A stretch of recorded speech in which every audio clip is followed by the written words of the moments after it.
Hello everyone, welcome back to my channel. तो आज के पार्ट स्टार्ट करने से पहले मैं एक इन्फॉर्मेशन देना चाहती हूँ। आप लोगों में से किसी ने मुझसे मोदा ऋषि नोबेल का लिंक मांगा था। तो गूगल पे तो इसका लिंक नहीं है, मतलब मुझे तो नहीं मिला। बट एक ऐप है जहाँ पे ये नोबेल है। तो मैंने उस ऐप का उस नोबेल का लिंक डिस्क्रिप्शन में दे दिया है। आप उसे ओपन करके देख लेना, ठीक है।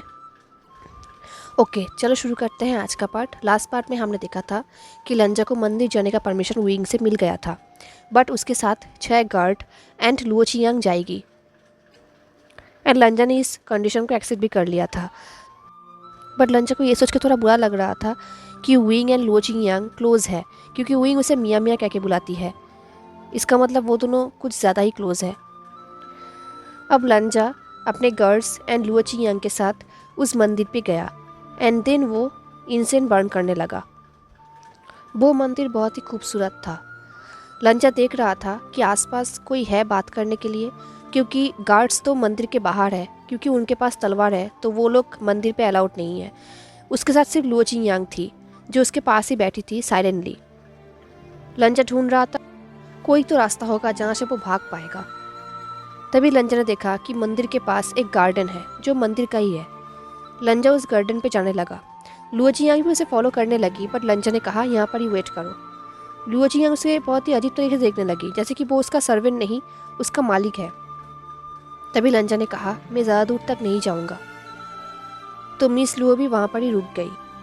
अब लंजा मंदिर के गार्डन पे चला गया एंड वहाँ के पीसफुल व्यू को देखने लगा। वो मंदिर बहुत ही ऊंची जगह पर है, तो उस मंदिर के गार्डन से शहर बहुत ही अच्छी तरीके से दिख रहा है, जो बहुत ही ब्यूटीफुल दिख रहा है। वहाँ का एनवायरनमेंट बहुत ही पीसफुल है, बहुत ही खूबसूरत हवा चल रही है, आसपास की व्यू बहुत ही ज़्यादा खूबसूरत है। लंजा इस चीज़ को एंजॉय कर रहा था एंड लुओ चिंग लंजा के ऊपर नज़र रख रहा था दूर से। लंजा को बिलीव नहीं हो रहा था कि एक जगह इतना ब्यूटीफुल हो सकता है। वो ये सब सोच ही रहा था, तभी किसी ने डीप वॉइस में कहा, शहर यहाँ से बहुत ही छोटा दिख रहा है ना। ये आवाज़ सुन के लंजा ने देखा कि उसके पास एक मॉन्क आया है।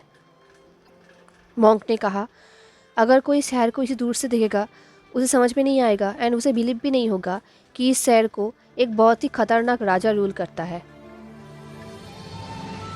बट तुम और मैं, हम उन लोगों जैसा नहीं है ना। लंजा ने कोई रिप्लाई नहीं किया। तभी उस मॉन्क ने कहा, आई होप हम दोनों का पर्पस सेम है लारागोंगजा। ये लारागोंगजा सुन के लंजा को बहुत ही अजीब लगा। बहुत टाइम बाद किसी ने उसे इस नाम से बुलाया। लंजा ने कहा, मुझे आपका पर्पस के बारे में नहीं पता। तभी उस मॉन्क ने कहा, वेल, मैं क्लियरली कह देता हूँ, मैं विन रूहान को वो पनिशमेंट देना चाहता हूँ जो वो डिज़र्व करता है। लंजा ने कहा, एंड वो क्या? मॉन्क ने कहा, डेथ। ये सुन के लंजा बहुत ही ज़्यादा शॉक हो गया, क्योंकि वो पहली बार किसी को एम्पायर के अगेंस्ट बोलते हुए सुन रहा है। उसने पूछा, क्यों? उस मॉन्क ने शाय किया और कहा, मैं बॉर्डर टाउन से आ रहा हूँ लारागोंगजा। हमारे ऊपर उन लोगों ने बहुत टॉर्चर किया है। वो एंड उनका बेटा वेन चाओ, वो लोग हमारे टाउन पे आए। पहले उन लोगों ने हमारा खाना छीना, देन उन लोगों ने हमारा वाटर छीना, एंड देन हमारे वुमेंस को। उन लोगों ने हमसे सब कुछ छीन लिया। ये सुनकर लंजा ने अपने आइज़ को क्लोज किया, क्योंकि वो रिलेट कर सकता है। उसे पता है कि वेन चाओ कैसा है। देन लंजा ने पूछा, तुम्हारा प्लान क्या है?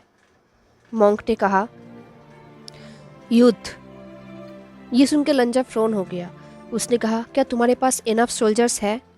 उस मॉन्क ने कहा, मेरे पास 30 सोल्जर्स है एंड ये इनफ होगा। लंजा ने कुछ कहा नहीं। उस मॉन्क ने कहा, यूथ को सिर्फ एक स्पार्क चाहिए लारागोंगजा। हमारे लोग स्टार्विंग कर रहे हैं, सो यूथ करने के लिए कोई भी मान जाएगा। जब लंजा ने कुछ भी नहीं कहा, उस मॉन्क ने कहा, एंड मुझे लगता है कि आप हमें हेल्प कर सकते हैं। इन रिटर्न हम भी आपको हेल्प करेंगे। लंजा का हार्ट बीट फास्ट हो गया। उसने कहा, मुझे आपका नाम तक नहीं पता। मॉन्क ने कहा, मेरा नाम चिव यो तंग है एंड हम लोगों को शानशार कैंपिंग बुलाते हैं। लंजा ने कहा, मैं आप पे ट्रस्ट क्यों करूं? मॉन्क ने कहा, तुम्हारे पास और कोई ऑप्शन भी तो नहीं है। लंजा को समझ में आ गया कि मॉन्क तो सही कह रहा है, उसके पास और कोई ऑप्शन भी नहीं है। लंजा ने कहा, मैं वही मैनर से निकलना चाहता हूँ। मॉन्क ने कहा, ठीक है, तुम निकल पाओगे, बट पहले तुम्हें हमारे लिए काम करना होगा। लंजन ने उस मॉन्क की तरफ देखा। उस मॉन्क ने स्माइल किया और कहा, हम तुम्हें टाइम के बारे में बता देंगे। लंजन को फुल्ली ट्रस्ट नहीं हुआ। उसे कहीं ना कहीं कुछ गड़बड़ लग रहा था। हाँ, वो वेनरुआन से हेट करता है, बट फिर भी वो इस मॉन्क को ट्रस्ट नहीं कर पा रहा। बट अगर उसे वही मैनर से निकालना है, उसे इस रिस्क को लेना होगा। बट वो एकदम पहले से ही इस मॉन्क को फुल्ली ट्रस्ट नहीं करेगा। वो पहले देखेगा कि ये मॉन्क करना क्या चाहता है। अगर लंजा को फील हुआ कि ये मॉन्क उसे हेल्प कर पाएगा, तभी लंजा उसको हेल्प करेगा, अदरवाइज लंजा इस डील को नहीं करेगा। बट पहले लंजा को इसके इंटेंशन के बारे में जानना होगा। तो लंजा ने कहा, ठीक है, मैं राज़ी हूँ। मॉन्क ने कहा, ठीक है, हमारे लिए वेट करना। देन उस मॉन्क ने लाउडली कहा, अमिताभा। ये बोल के वो वहाँ से चला गया। लंजा कुछ टाइम के लिए वहाँ पर ही खड़ा था। देन मिस लुओ वहाँ पर आई एंड देन वो दोनों फिर से वापस चले गए। लंजा वहाँ पर ही वे मैनर में फिर से बंदी बन गया। लंजा का सर्वेंट आशु इस मंदिर के मॉन्क के साथ मिली हुई है। लंजा को ये बात पता है, तो वो उससे बात करना चाहता था, बट लुओ जियांग उसे एक टाइम के लिए भी अकेला नहीं छोड़ रहा था। अब ऐसे ही टाइम बीता जा रहा था। लंजा को ऑलमोस्ट लग ही गया था कि शायद ये सब ड्रीम है, ये सब कहीं भी नहीं हो सकेगा। लंजा ना ही ठीक से खा पा रहा था और ना ही ठीक से सो पा रहा था। उसका तबीयत दिन बर दिन खराब होते जा रहा था। उसकी आंखों के नीचे डार्क सर्कल्स भी आ गए थे। लंजा अपने आप को भूखा नहीं मारना चाहता था, वो सिर्फ उतना ही खाता था जितना ज़रूरी है। उइवुशियन सही था, अगर वो मर भी गया तो किसी को कोई फ़र्क नहीं पड़ेगा। एंड वो मरना भी नहीं चाहता, उसे ज़िंदा रहना होगा, एटलीस्ट उन चिल्ड्रन के लिए जिसे उसने बचाया है। अब लगभग 1 महीना हो चुका था लंजा इस कमरे में बंदी है। लंजा हर रोज़ पेपर में लान रूल्स लिखता था एंड रोज़ उस पेपर को जला दिया जाता था, बट लंजा कंटिन्यू लिखा जाता था। आज भी लंजा लान रूल्स लिख रहा था, तभी उसके कमरे में आशु आया। आशु ने कहा, कॉन्क्यूबाइन लान, डॉक्टर सेंग आए हैं। लंजा ने कहा, किसके लिए? आशु ने कहा, आपके लिए कॉन्क्यूबाइन लान। जनरल ने इन्हें बुलाया है, उन्हें लगता है कि आप ठीक नहीं है, आप बीमार हैं। लंजा ने कहा, झूठ मत बोलो। तभी आशु ने कहा, कॉन्क्यूबाइन लान, आप ठीक से खा भी नहीं रहे हैं एंड ना ही आप ठीक से सो पा रहे हैं, तो जनरल आपके लिए कंसर्न्ड है। ये सुन के लंजा को बहुत ही अजीब लगा।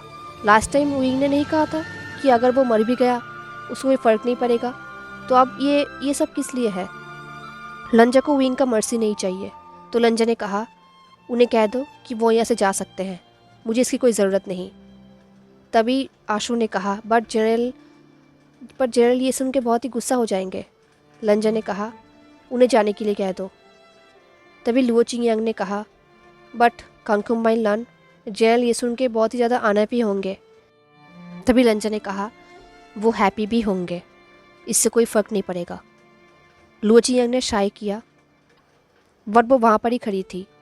आशु वहाँ से चली गई डॉक्टर को लेके। एंड कुछ टाइम बाद कमरे में उइवुशियन आया डॉक्टर को लेके। उसने कहा, लांग वांग जी, डॉक्टर संग तुम्हें एग्जामिन करने के लिए आए हैं। देन विंग ने डॉक्टर की तरफ देखा और कहा, आप अपना काम स्टार्ट कर सकते हैं। तभी लंजा ने कहा, नहीं। विंग बहुत ही इरिटेट हो गया, उसने लंजा की बातों को इग्नोर किया। उसने डॉक्टर को कहा, वो कुछ टाइम से ठीक से सो भी नहीं रहा है, इनफैक्ट वो दिन में 2 घंटे भी नहीं सो रहा, वो ठीक से खा भी नहीं रहा है। तभी लंजा ने चिल्लाकर कहा, तुम्हें इससे क्या फ़र्क पड़ता है? विंग चुप हो गया। देन उसने वेननिंग से कहा, वेननिंग, डॉक्टर को रिसेप्शन हॉल में ले जाओ एंड उन्हें चाय दो, इतने दूर की जर्नी से शायद वो थक गए होंगे। ये वेननिंग नाम सुन के लंजा को समझ में आ गया, यहाँ पे एक और वेन है। वेननिंग ने विंग की बातों को फॉलो किया एंड वो सर्वेंट्स मिया मिया एंड आशु भी कमरे से निकल गए एंड दरवाजे को पीछे से बंद कर दिया। अब कमरे में सिर्फ लंजा एंड विंग था। विंग लंजा के पास आया और कहा, तुम एम्परर की तरफ से एक गिफ्ट हो, मैं तुम्हें ऐसे ही मरने नहीं दूंगा, चाहे तुम कितना भी क्यों ना चाहो। एटलीस्ट इतनी आसानी से तो नहीं। एम्पायर चाहते हैं कि मैं तुम्हें ब्रेक करूँ लांग वांग जी, सो मैं तुम्हें इतनी जल्दी तो मरने नहीं दूंगा। अगर मैं तुम्हें मरने दिया तो एम्पायर हैप्पी नहीं होंगे। तभी लंजा ने कहा, बट तुम तो हैप्पी होगे क्योंकि तुम्हें एक लान डॉग ब्लड से छुटकारा जो मिल जाएगा। ये सुन के विंग बिल्कुल शॉक हो गया। उसे याद आ गया कि उसने लंजा से क्या कहा था। विंग ने कहा, मैं शॉर्ट साइटेड था, देन उसने अपने हाथ को लंजा के कॉलर पे रखा और कहा, सो अब तुम एक गुड बॉय बनोगे एंड डॉक्टर को अपना काम करने दोगे। लंजा ने विंग के हाथ को स्लैप करके हटा दिया और कहा, नहीं। विंग ने कहा, ये तुम्हारे भलाई के लिए है।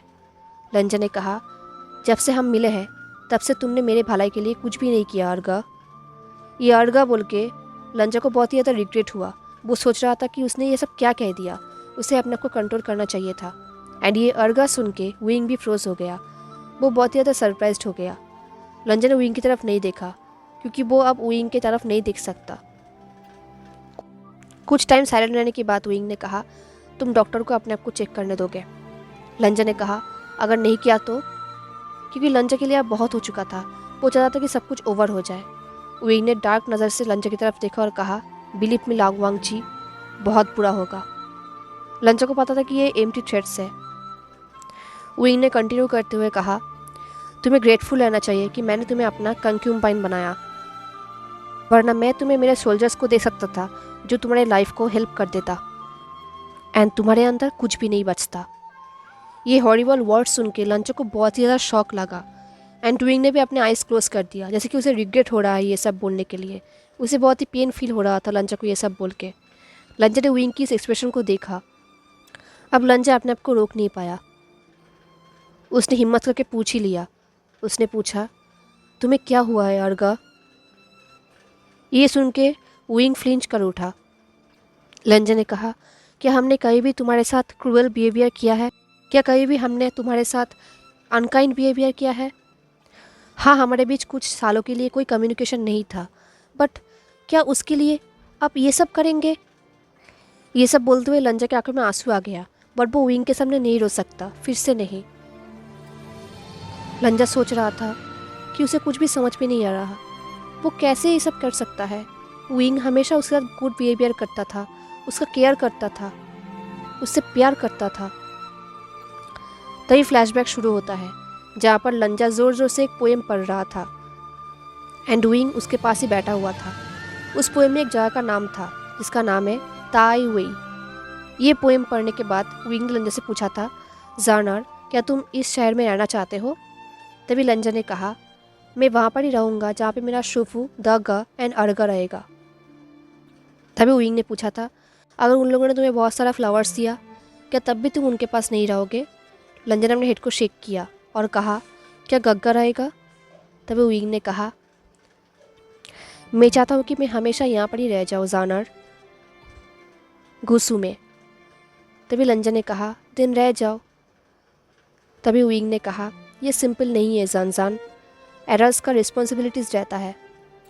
लंजा को अभी भी याद है, तब विंग सिर्फ 13 साल का था एंड लंजा 6 साल का, बट विंग के ऊपर बहुत सारे रिस्पॉन्सिबिलिटीज़ था, बहुत सारे बर्डन्स थे। अब फ्लैशबैक ख़त्म होता है। लंजा ने विंग से पूछा, क्यों अर्गा? फाइनली विंग ने अपने आईज ओपन किया। उसने लंजा की तरफ देखा और कहा, तुम्हारा भाई देशद्रोही था एंड इसके लिए पूरे लान क्लैन को सज़ा मिला। इसमें मैं क्या कर सकता हूँ? अब लंजा के अंदर गुस्सा बढ़ने लगा। लंजा ने पूछा, उन्होंने ऐसा क्या किया था? आपने कहा कि वो देशद्रोही था, तो उन्हें अपने आप को प्रूव करने का मौका क्यों नहीं मिला? एंड मारने से पहले मेरे फैमिली को बंदी क्यों नहीं बनाया गया? उन्हें मिडनाइट को क्यों मारा गया? ये कैसा जस्टिस है अर्गा? लंजा के मुंह से इतने हार्श शब्द सुन के विंग बिल्कुल शॉक हो गया। लंजा ने पहली बार इतनी बातें की विंग के साथ। लंजा ने अपने फेस को विंग से टर्न कर लिया। उसका फेस बिल्कुल रेड हो गया था क्योंकि उसने कुछ ज़्यादा ही विंग को रिवील कर दिया है। उसने कुछ ज़्यादा ही फ्रस्ट्रेशन निकाल दिया है। वो विंग से कोई भी कंसोलेशन नहीं चाहता, बट उसे आंसर्स चाहिए क्योंकि विंग अभी भी उसका अर्गा है एंड हमेशा रहेगा। कुछ टाइम चुप रहने के बाद विंग ने कहा, देशद्रोही मर्सी डिज़र्व नहीं करता लांगवांग जी। लंजा को ये सुन के बहुत ही ज़्यादा बुरा लगा। उसका भाई, वो भी देशद्रोही। लंजा के आंखों से आंसू निकलने लगा। जाने से पहले विंग ने कहा, डॉक्टर तुम्हें कुछ टाइम बाद चेक करने आएंगे। ये बोल के विंग वहाँ से चला गया एंड लंजा वहाँ पर ही अकेला खड़ा रहा। एंड बाद में डॉक्टर्स ने लंजा को चेक भी किया। अब 4 दिन हो गए। फाइनली लंजा को उस मॉन्ग से एक सिग्नल मिला एंड आशु ने भी नोट किया। अब वो लोग फिर से उस मंदिर में गए एंड फिर से वो गार्ड्स मंदिर के बाहर खड़े थे एंड मियाँ मियाँ लंचा के साथ मंदिर के अंदर। बट लंचा मियाँ मियाँ को एक जगह पर खड़ा करके थोड़ा दूर चला गया, जैसे उसने पिछली बार किया था। अब लंचा के सामने वही मॉन्क आ गया। उस मॉन्क ने कहा, लारागोंग्जा, टाइम आ गया है, आपको आज ही करना होगा एंड आप बिल्कुल भी चिंता मत करिए, हम आपको सेफ रखेंगे। लंजा के सामने एक चाकू रखा गया। ये चाकू देख के लंजा बिल्कुल शॉक हो गया। उसने एक बार चाकू की तरफ देखा, एक बार मॉन्क की तरफ। उस मॉन्क ने कहा, विभीषण को मार दो एंड तुम्हें तुम्हारा फ्रीडम मिल जाएगा। ये सुन के लंजा बिल्कुल शॉक हो गया। उसके अंदर डर बढ़ने लगा। विभीषण को मार देना? हाँ, वो लोग विभीषण को मारना चाहते हैं। लंचा को हैप्पी होना चाहिए, उसे सेलिब्रेट करना चाहिए। फाइनली उसके फैमिली को रिवेंज मिल जाएगा। लंचा का एक एनिमी मर जाएगा, वही एनिमी जिसने उसके फैमिली को मारा है, जिसने उसे लॉक करके रखा है, उसे ह्यूमिलेट किया है। लंचा को तो हैप्पी होना चाहिए, बट लंचा को बहुत ही हॉरिफाइड फील होने लगा। विभीषण के मर जाने के थॉट से ही लंचा के पूरे बॉडी कोल्ड हो गया। वो चाहता था कि वो उस चाकू को उन्हें वापस कर दे, देन वो वहाँ से भाग जाए एंड विभीषण को वार्न दे दे ताकि विभीषण अपने आप को बचा सके। बट लंजा ये सब कुछ भी नहीं कर सकता, क्योंकि अगर वो यहाँ से चला गया या फिर जाने की कोशिश भी किया, ये लोग उसे नहीं छोड़ेंगे, क्योंकि इन लोगों का प्लान है मर्डर। तो वो लोग लंजा को ऐसे ही नहीं जाने देंगे एंड लंजा विभीषण को वार्निंग भी नहीं दे पाएगा। एंड वैसे भी आशु वही मैनर पे काम करता है। अगर लंजा कुछ भी नहीं कर पाया तो आशु विभीषण को मार देगा। एंड आज वो मॉन्क अकेला नहीं है, उसके साथ एक और मॉन्क भी है, तो लंजा इतनी आसानी से भाग नहीं पाएगा। लंजा एक बार चाऊ की तरफ देख रहा था, एक बार उन दोनों की तरफ। उस मॉन्क ने कहा, वो मोस्ट पावरफुल जनरल है, अगर वो जिंदा रहा तो हम ओवेन रोहन को डिफीट नहीं कर पाएंगे। लंजा ने नोट किया और कहा, एंड मैं बाहर कैसे निकलूँगा? उस मॉन्क ने कहा, आशु तुम्हारा हेल्प करेगा।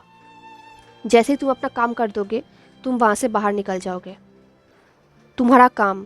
ये वर्ड सुन के लंचा को बहुत ही ज़्यादा डर फील होने लगा, बहुत ही ज़्यादा ऑकवर्ड फील होने लगा। विभीषण मर चुका है, उसके अंदर से ब्लड निकल रहा है। ये इमेज सोच के ही लंजा को बहुत ही ज़्यादा डर फील होने लगा। वो ये सब सोच भी नहीं सकता। तभी उस मॉन्क ने पूछा, लारागोंग्जा, क्या तुमने कहीं भी किसी को मारा है इससे पहले? लंजा ने कहा, हाँ। ये झूठ था, लंजा ने आज से पहले किसी को भी नहीं मारा। तभी उस मॉन्क ने पूछा, क्या तुम विभीषण को मारना चाहते हो? लंजा ने कहा, उसने मेरे फैमिली को मारा है, तो मैं हेजिटेट नहीं करूँगा। उस मॉन्क ने स्माइल कर कहा, गुड, देन आज रात। लंजा ने बो किया एंड देन उस चाकू को उसने ले लिया एंड अपने कपड़ों में छुपा लिया। एंड देन वो वहाँ से जाने लगा मियाँ मियाँ के पास। उसका हाथ पैर कांप रहा था, वो ठीक से चल भी नहीं पा रहा था, पर उसे कैसे भी करके विभीषण के पास जाना है, उसे वार्न करना है, इससे पहले कि देर हो जाए। वो अपने अर्गा का मर्डर नहीं चाहता। जब वो मियाँ मियाँ के साथ जा रहा था, पीछे एक मॉन्क दूसरे मॉन्क को बोल रहा था, तुमने सही कहा था चिंसू, मैं उसे ट्रस्ट नहीं कर सकता। चिंसू ने कहा, तुम्हें कैसे पता? उसका फेस तो एक्सप्रेशनलेस है ना। तभी एक मॉन्क ने कहा, उसने बहुत ही जल्दी एग्री कर लिया है, इसका मतलब कुछ तो गड़बड़ है। तभी दूसरे मॉन्क ने कहा, व्हाट अ वेस्ट। तभी पहले मॉन्क ने कहा, उसे पकड़ लो। तभी बहुत सारे सैनिक आके लंजा को पकड़ लिया। दिन लंजा को जब होश आया, उसके हेड में बहुत ही ज़्यादा दर्द होने लगा। जैसे ही उसने अपने आइज़ ओपन किया, उसके आइज़ के ऊपर सनलाइट पड़ रहा था। उसके हेड में बहुत ही ज़्यादा पेन होने लगा। जब लंजा ने आसपास देखा, उसे रियलाइज़ हुआ ये जगह अनजान है। देन लंजा को रियलाइज़ हुआ कि उसके हाथ पैर बंधे हुए हैं एंड उनके सामने बहुत सारे लोग हैं। जैसे ही लंजा को होश आया, उस मॉन्क ने कहा, आई एम सॉरी लारागोंग्जा, हमारा कन्वर्सेशन बहुत ही अच्छा था, बट मैं अपने प्लान को फेल नहीं कर सकता। लंजा ने कहा, तुम्हारा इंटेंशन क्या है? लंजा सोच रहा था, इन लोगों ने अभी तक इसे मारा क्यों नहीं, इन लोगों का प्लान क्या है। एंड विभीषण, अब वो विभीषण को वार्निंग कैसे देगा? तभी लंजा को लुओ चियांग की याद आ गई। उसने कहा, लुओ चियांग कहाँ पर है? तभी उस मॉन्क ने कहा, वो तुम्हारा मेड, वो बहुत ही पावरफुल है। हमें 4 सोल्जर्स लगे थे उसे डिस्ट्रैक्ट करने के लिए, बट हमने उसे जाने दिया। डोंट वरी, हम ऐसे ही किसी को मार नहीं देते। लंचा को थोड़ा रिलैक्स फील हुआ। अगर लुओ चियांग जिंदा है तो वो वुई मैनर पे जा सकता है एंड विंग को वार्निंग दे सकता है। एटलीस्ट विंग सेफ रहेगा। दिल लंजा सोचने लगा, इन लोगों ने लुओ चियांग को जाने क्यों दिया? इन लोगों का प्लान क्या है? लंजा ने पूछा, तुम लोग करना क्या चाहते हो? तब उस मॉन्क ने कहा, हम विभूषण के पास नहीं जा सकते, बट हम उसे यहाँ पर लेकर आएंगे लारा गोंगजा। ये सुन के लंजा को हंसी आ गई। उन लोगों को लगता है कि विभूषण उसके लिए आएगा, लंजा के लिए आएगा। विभूषण को फर्क नहीं पड़ता अगर लंजा जिंदा है या मर गया। तो उन लोगों को ऐसा लगता है कि विभूषण लंजा को बचाने के लिए यहाँ पर आएगा। हाँ, अगर वो लोग लुओ चियांग को किडनैप कर लेते तो कुछ बात बनता। विभूषण अपने मियाँ मियाँ को बचाने के लिए यहाँ पर आ जाता, बट वो लंचा को बचाने के लिए कभी भी नहीं आएगा। वो लोग बहुत ही बेवकूफ़ है। लंचा एक्चुअली उन लोगों को थैंक यू कहना चाहता था इसके लिए, क्योंकि लंचा को पता है विभूषण यहाँ पर कभी भी नहीं आएगा तो ये लोग उसे मार भी नहीं पाएंगे। लंचा को थोड़ा अच्छा लगा कि उसका अर्गा अब जिंदा रहेगा, उसको कुछ भी नहीं होगा। लंचा को थोड़ा रिलीफ फील हुआ। उसे पता है कि वो मरने वाला है, ये लोग उसे नहीं छोड़ेगा, बट उसका अर्गा जिंदा रहेगा, यही उसके लिए बहुत बड़ी बात है। हेलो एवरीवन, तो कैसा लगा आपको आज का पार्ट? क्या लगता है आपको विभूषण आएगा लंचा को बचाने के लिए? मुझे ज़रूर बताना। हाँ, एंड अगर आपको आज का पार्ट अच्छा लगा हो तो लाइक, कमेंट, शेयर, सब्सक्राइब जरूर करना। मिलते हैं नेक्स्ट पार्ट में, तब तक के लिए tata, take care, stay safe, bye.